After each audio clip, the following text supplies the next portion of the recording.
right, so yeah, this is the dead or sleeping dune. This was all clear cut just like the rest of the area was, but because of the big barrier dune there, it kept some of its topsoil and trees were able to come back. When they initially clear cut everything, it would have been a mature forest for Michigan here, which would have been primarily white pine that grew really straight and tall, had to get up over the dune to get maximum sunlight. That's why it was so valuable. Big straight runs of lumber that you don't find anymore. Since coming back, we have beech trees, which are these smooth bark trees. The rough ones over there, those are maples. There's about 3 kinds of maples that you find down in here. The pine is all hemlock. White pine really hasn't come back yet. Maybe in a couple hundred years it'll come back when the rest of the dune does. But these trees, even you can see, they grow really tall and straight before they throw their canopy out. Makes for a really beautiful forest, blocks out a bunch of the scrub that would normally be growing in a forest like this. Makes it easy to walk through, nice to look through, makes for a nice forest. We get a lot of wildlife in here. There's deer, there's a few babies running around. They still got their spots on them, so they're kind of easy to spot. Keep your eye out for them. We also have coyotes and fox. We have raccoons. There are also woodpeckers and owls flying around in here.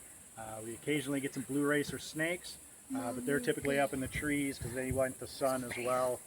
Cold-blooded animals, you know. If one falls in the truck, just pass it to your right. Okay? Pass it to my right. You're on my right.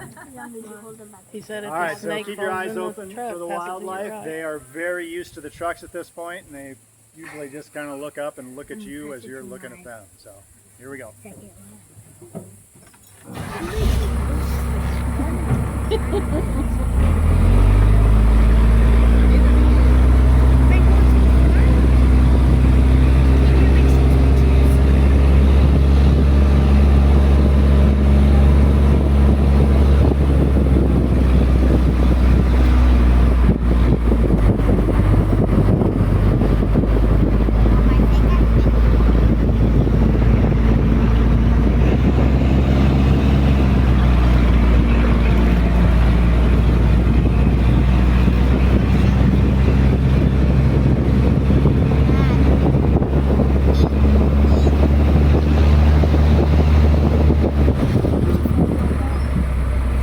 Off to the right with the crack that goes all the way to the top. That's a rare tree that survived a lightning strike. Typically they just burn up or fall over after they're